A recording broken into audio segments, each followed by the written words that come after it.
ॐ आप्यायन्तु ममाङ्गानि वाक्प्राणश्चक्षुश्रोत्रमथो बलमिन्द्रियाणि च सर्वाणि सर्वं ब्रह्मोपनिषदं माहं ब्रह्म निराकुर्यां मा ब्रह्म निराकरोत् अनिराकरणमस्त्वनिराकरणं मे अस्तु तदात्मनि निरतेय उपनिषत्सु धर्मास्ते मयि सन्तु ते मयि सन्तु ॐ शान्तिः शान्तिः शान्तिः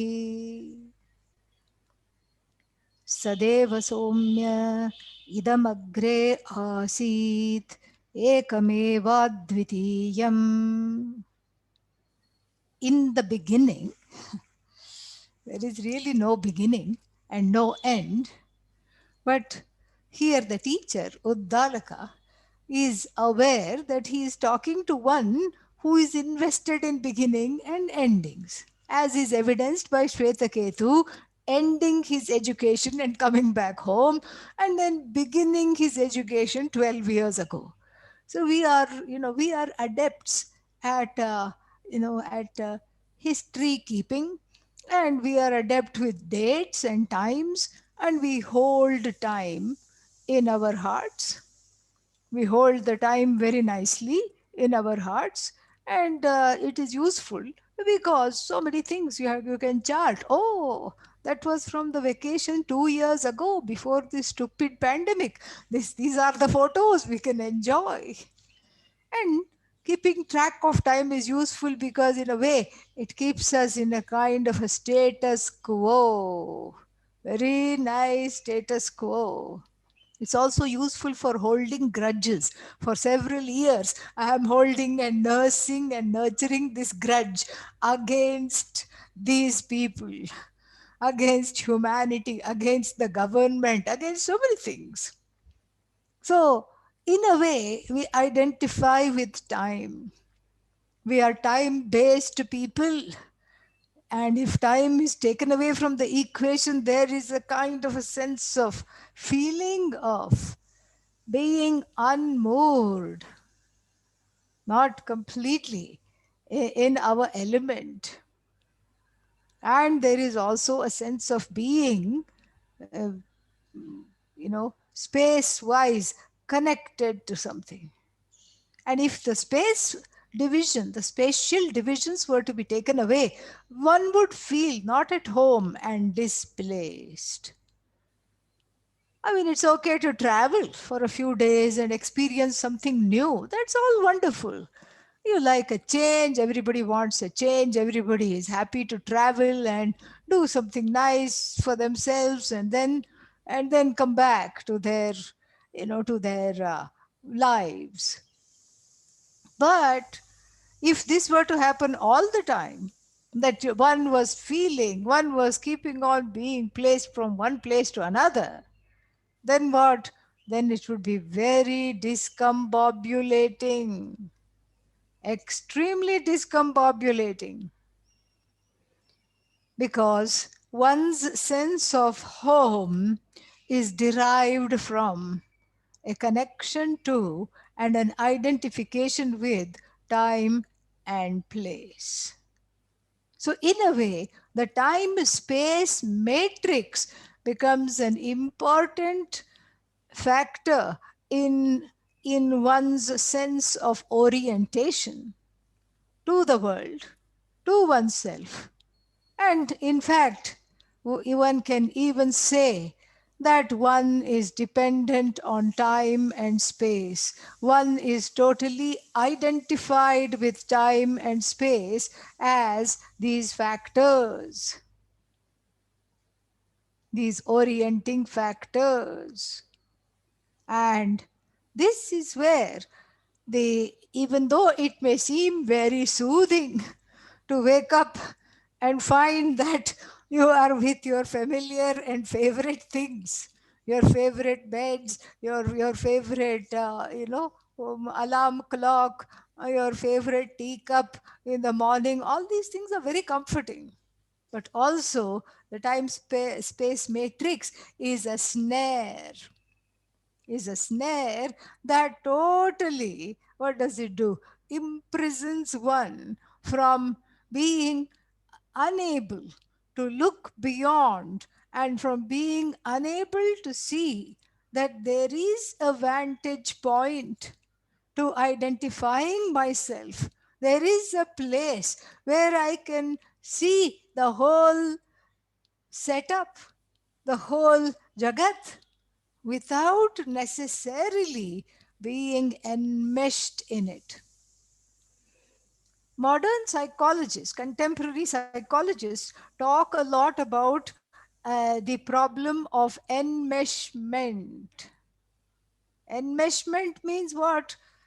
Being totally, they talk about it in relation to family systems, that within a certain family there is an enmeshment. Dysfunctional families have something called it's a psychological term, enmeshment. And what does this enmeshment mean?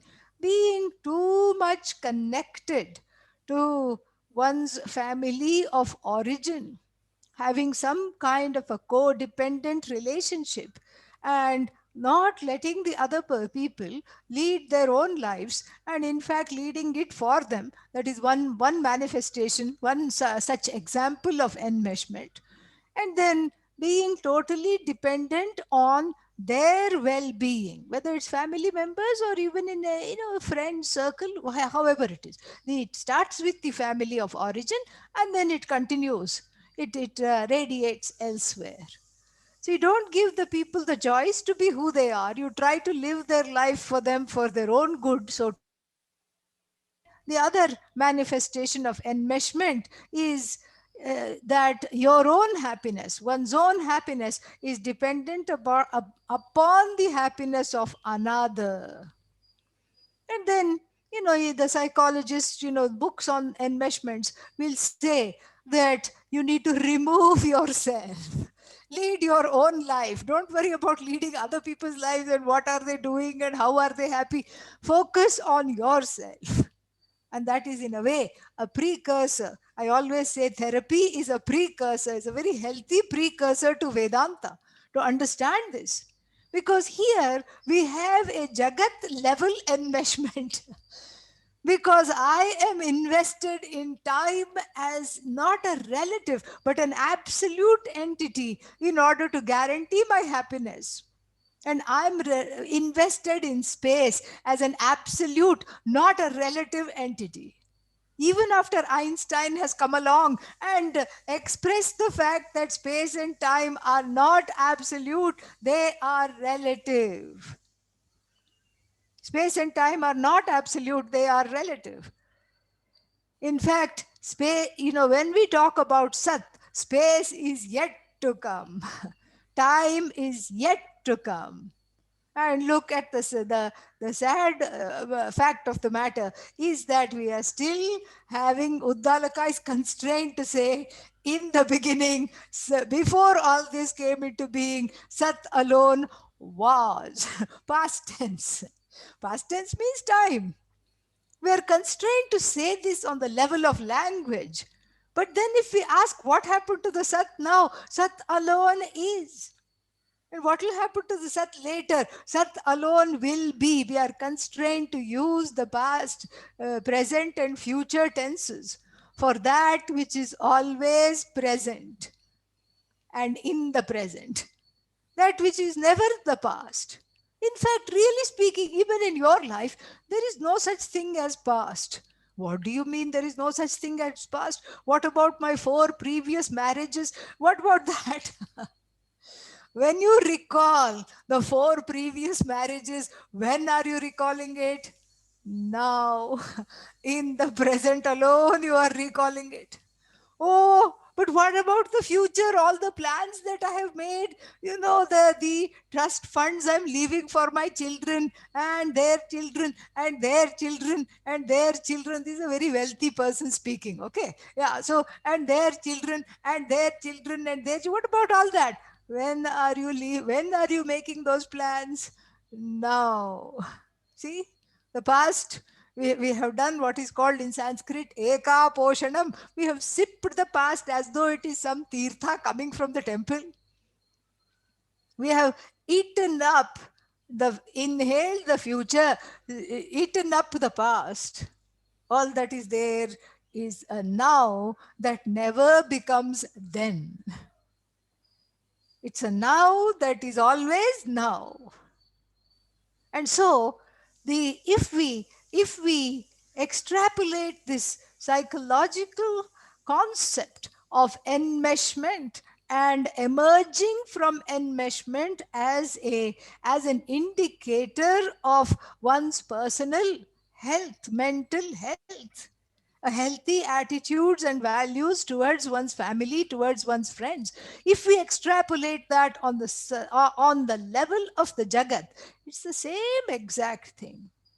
We find that same enmeshment, and that on the level of the jagat, and we find that that enmeshment alone is the cause of sorrow and anxiety. The Upanishad always presents the problem from the standpoint of sorrow removal and fear removal. Because sorrow and fear are the worst emotions. The worst possible emotions are sorrow and fear. And this fear and sorrow are alone to be understood, are alone to be removed with the help of this kind of study, with the help of this kind of immersion that negates the identification with all things finite. This is the Jagat level enmeshment. If Sat is not understood, if Sat is not known as the truth of oneself, then the enmeshment takes over, like those blackberry brambles we talked about. We nurture the enmeshment and we keep watering the enmeshment, and then the enmeshment completely takes over, leading to anxiety and sorrow. So, what does this Jagat level universal enmeshment look like? Of course, on a micro level, it manifests as dysfunctional connections to family of origin, people around oneself, etc. But it also extends to the level of objects. This alone I have to have in my life in order to be satisfied, in order to be happy, in order to be one with this. In order to be happy, I have to be one with this. And the this keeps shifting. As a child, one was into toys, dolls, cars, trucks, and then little later, some, board games. Board games, pun intended, because the child grew bored of the games and then moved on to something else. And then after that, what? Some other thing. After that, what? Yet one more thing. After that, what? Video games. And then phones. And these children all have phones now. I think it is very interesting. You find this is becoming a global phenomenon. Then the phones themselves come with some games and all kinds of things to entertain one. And then you grow out of that. Actually, that's not true. You never grow out of the smartphone, and one is stuck to it until something else comes along. I don't know what, but that we'll have to see. But the dependence keeps growing and growing. Then one is addicted to the computer, one is addicted to something or the other, one is addicted to the stock market, keeping on looking at multiple screens. Oh, sell, sell, buy, buy, sell, sell, buy, buy. This is how it is. And you have to tell the person bye bye because they're not available for any kind of transaction.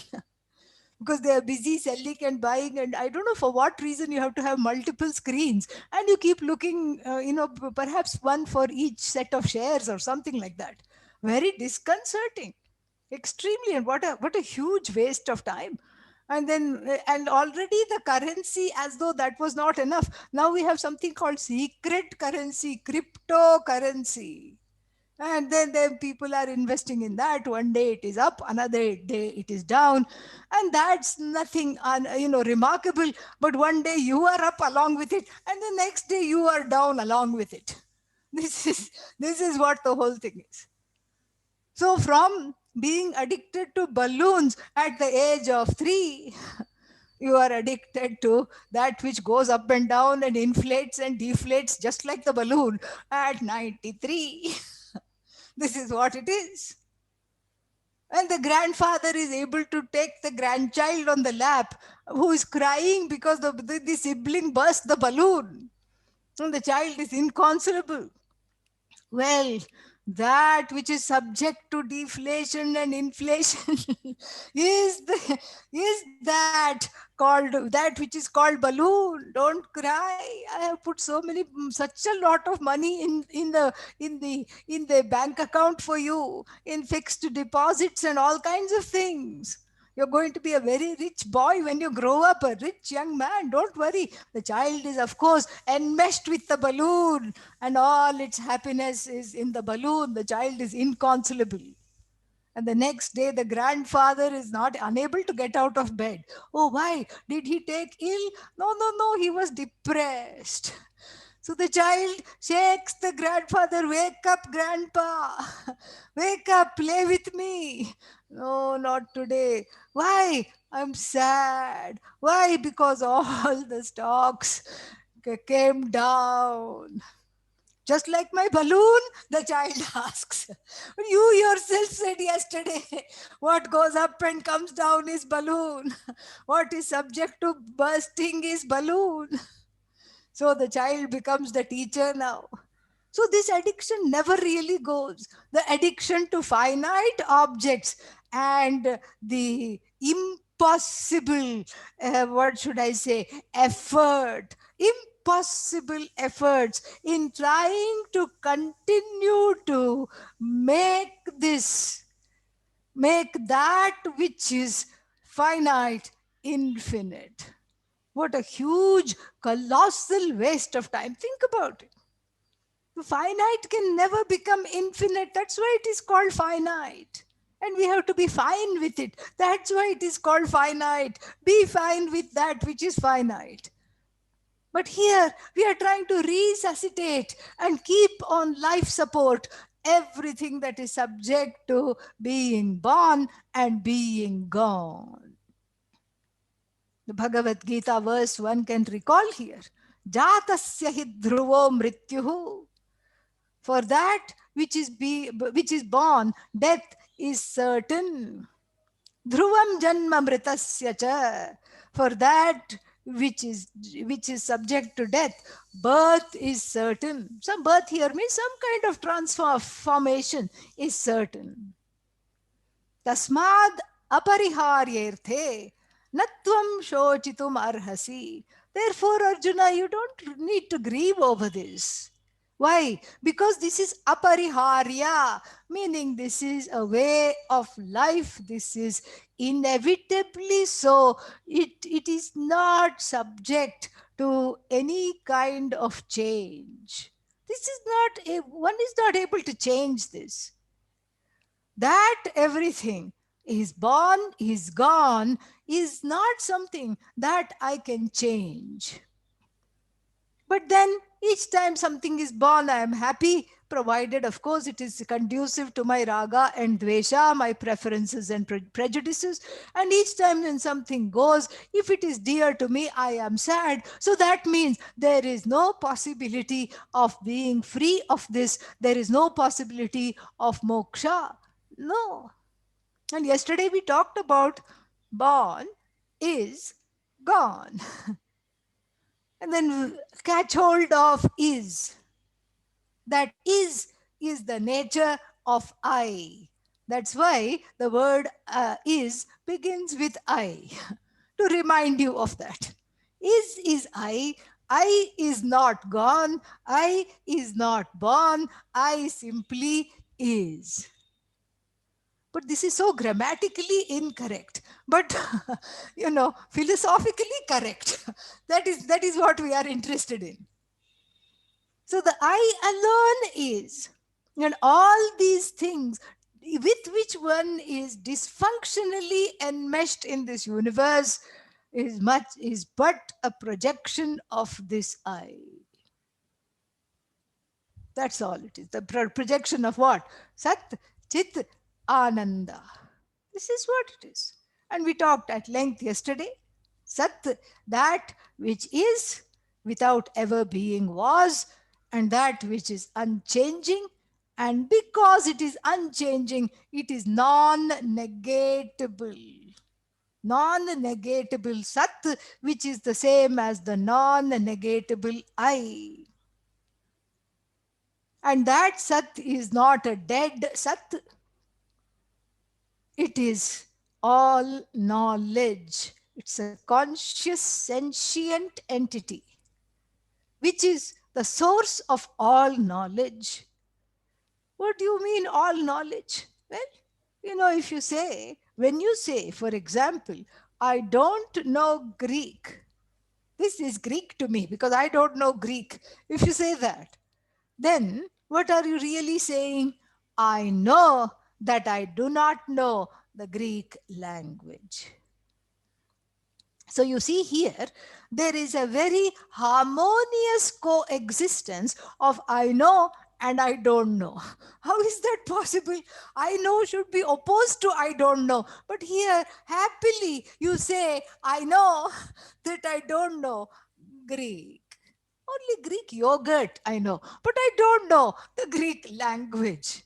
How can you say this? How can you say, I know that I don't know Greek? Because I know and I don't know, janami, na janami, are totally opposed to one another. But yet the person is able to comfortably, harmoniously, without any dissonance, say, I know I don't know this language. And then, you know, and then what does that show? That shows that the I don't know is not opposed to the I know. Think about this. The I don't know Greek language stands unopposed to I know. So, in other words, I don't know a particular object or a language or a culture is overridden by I know. Another way of putting it. And finally, we can arrive at this wonderful, wonderful understanding and assimilate this understanding. What is this wonderful understanding? The wonderful understanding is I know and I don't know do not belong to the same order of reality. I know is my nature, all knowledge. I don't know is not my nature. I don't know belongs to the realm of the objects. I know is the dharma, is the very nature of the subject. So the subject and object, what kind of a relationship they enjoy? They enjoy the same relationship of a person and their shadow. Objects are like shadow. Subject is the person, the light that is casting the shadow, that is observing the shadow, that is the cause of the birth of the shadow, that is the cause of the sustenance of the shadow. And when the light is withdrawn, that is the cause of the resolution of the shadow.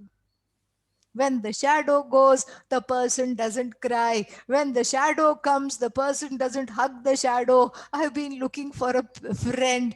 I have been very lonely during this pandemic. So glad you came along.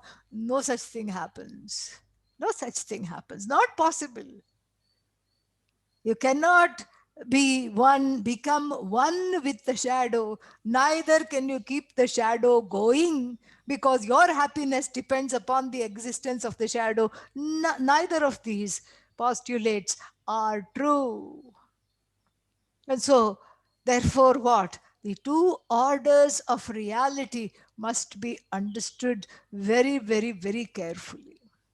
So when we say Sat, it alone is, and because of it, everything has isness. The isness belongs to Sat.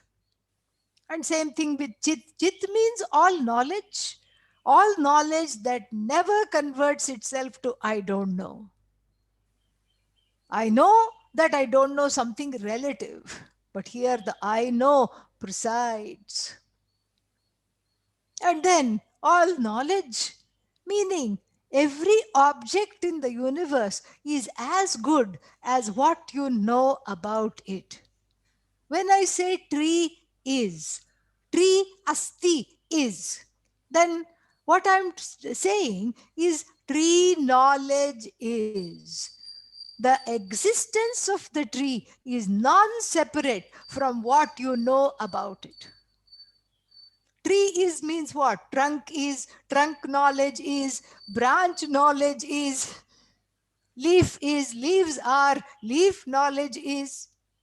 And then there is a nest of the bird in the tree. And the nest of the bird in the tree is what? Bird nest knowledge is. Sometimes these birds abandon the nest, and then in one place, the cats took over. And there was some botanist trying to study this bird nest, and to their surprise, they found kittens inside the nest. So very, very strange. And then kitten inside the nest knowledge is, leaf knowledge is, flower knowledge is, fruit knowledge is, seed knowledge is, and the seed drops to the ground. Another sapling knowledge is, and that sapling grows into a small bush. Bush knowledge is, and that soon becomes another tree. Another tree knowledge is. Such chit continues throughout the next generation also. We can keep on saying, I am here now, now, now, now, now. The now becomes all knowing now. The observer of objects, not the one who is a participant enmeshed in the objects and depending upon that which is actually uh, you know which is actually dangerous to one's existence, dangerous to one's assimilation of this truth. So the object knowledge is because the subject is all knowledge. So the knowledge is also borrowed from Sat. And then that's why, everything is Sat, Sat, Sat alone. And so the tree is Sat. The leaf is Sat, the branches Sat, the trunk Sat, roots Sat, fruits Sat. And what about Sat? Sat is Sat. It's all, Vedanta is one way, all one way street. And so therefore, this Sat Chit, how long does it last? Always Ananda, Ananda, Ananda. Satchidananda, Satchidananda, Satchidananda. That's all it is. Sat, Sat, Sat, Sat, Sat. And everything is Sat. So the whole universe is, is living in a borrowed existence. Like the story of the crow that wanted badly to dance with the peacocks. And then it went to the peacock convention. And you know what? There was a board on the peacock conventions for peacocks only. And then adding insult to injury, no crows allowed. Oh, said the crow. Terrible. I so want to dance. And these peacocks have these long, funny looking legs. They're not good dancers. Just their wonderful, foliage, this whole, plumage, not foliage, okay? Yeah, this plumage makes them dance. That's all they have, just sort of kind of funny looking legs. I'm actually a better dancer. But what to do here? Crows are terribly intelligent, very intelligent. There was a study done because they found some, on a very busy street, they found some suddenly walnuts coming down at an intersection. It's a busy intersection in some big metropolis. Walnuts, some other nuts coming down. And then, afterwards, they were wondering why, who is dropping this? It were these crows. These crows went and raided the squirrel's nest and then got the walnuts. Didn't know what to do about it. So, aha, all these nutcrackers in the form of rush hour traffic is going. So standing, sitting on top of the signal in the crosswalk, just dropped it. All they had to wait is for the signal to turn green, and then delicious breakfast was awaiting them. And all they had to wait was the signal to turn red again, and all of them would swoop, quickly eat. 2 minutes is enough to eat, and then fly off again, and then drop another nut. You see how intelligent crows are. And our crow here in this story was no exception.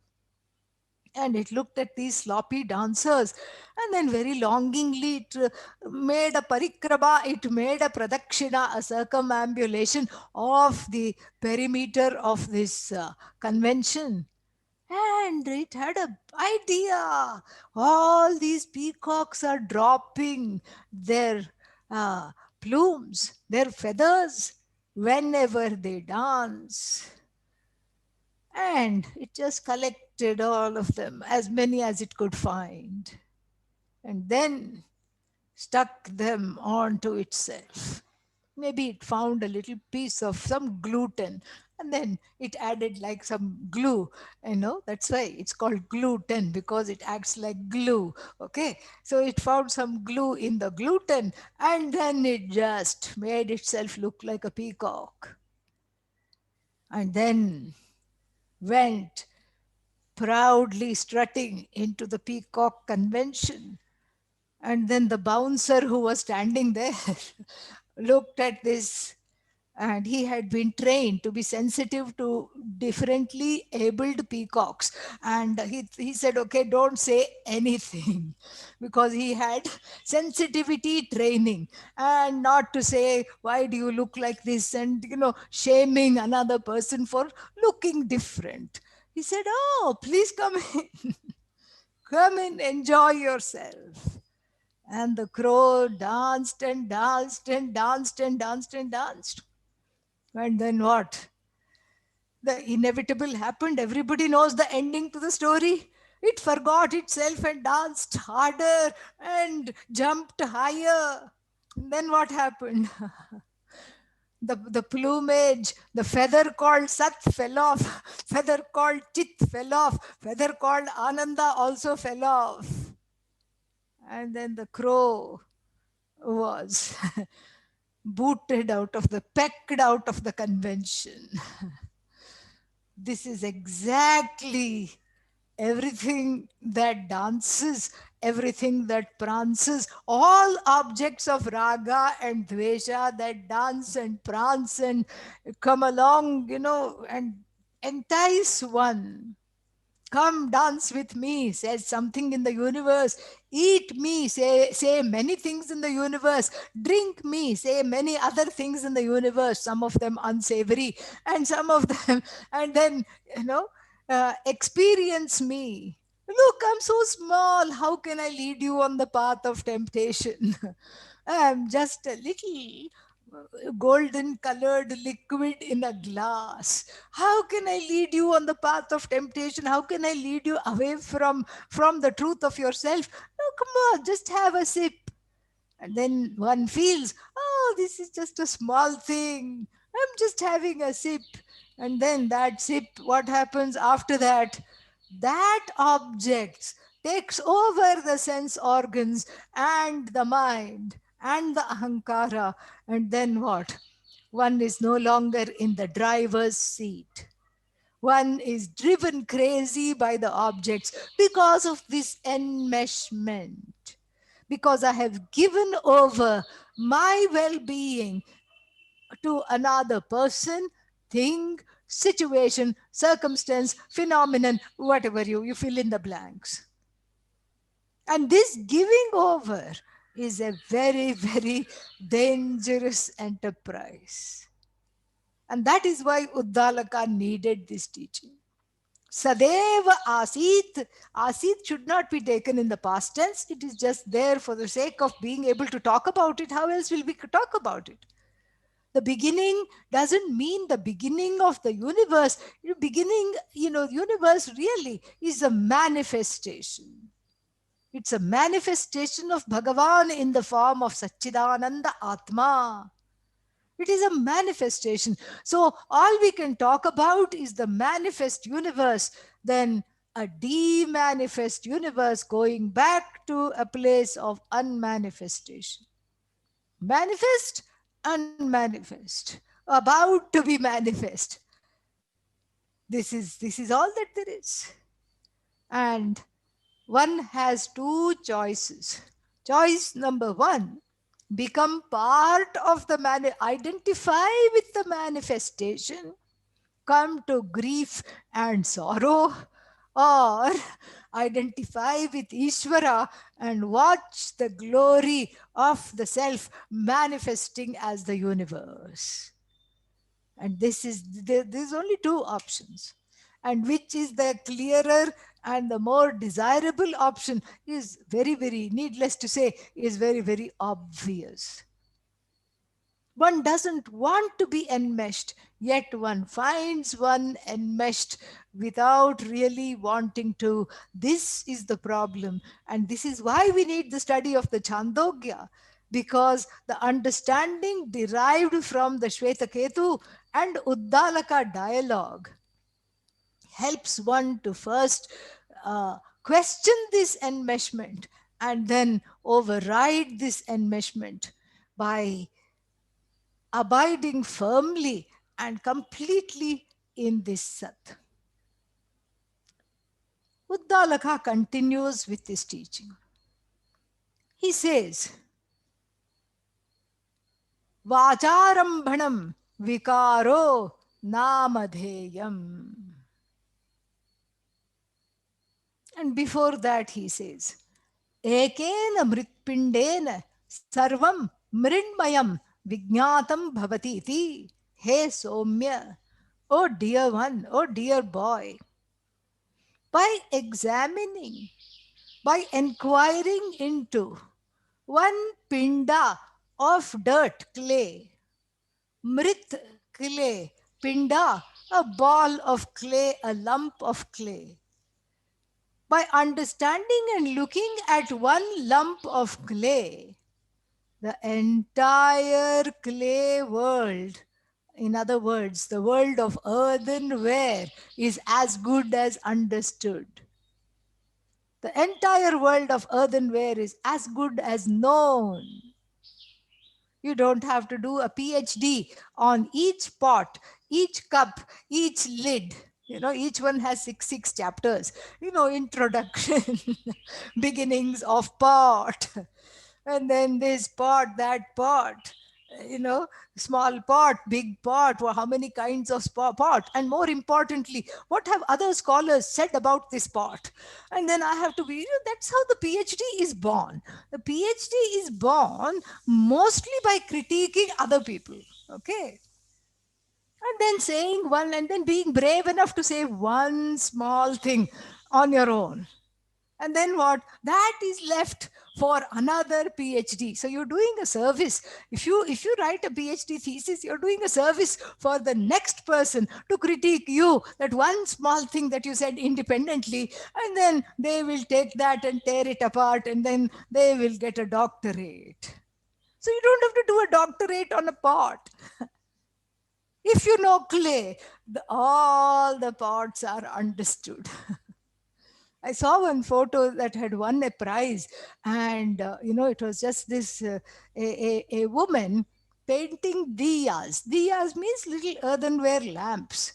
that we sell here during Deepavali festival, during Diwali festival, festival of lights. These diyas. So she was painting them red and yellow, and this photo was taken from a distance and from a height.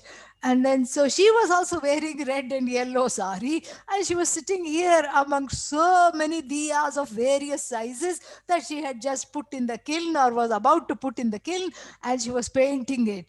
And that photo was just so beautiful. It just stood out for me as an expression of this very chapter and this very sentence. By knowing one small lump of clay, the whole world of earthenware is understood. How? That is why we have the next talk. Om Purnamadav Purnamidam Purnat Purnamudachyate Purnasya Purnamadaya Purnamevavashishyate. Om Shanti Shanti Shanti. Harihi Om Shri Gurubhyo Namaha. Harihi Om.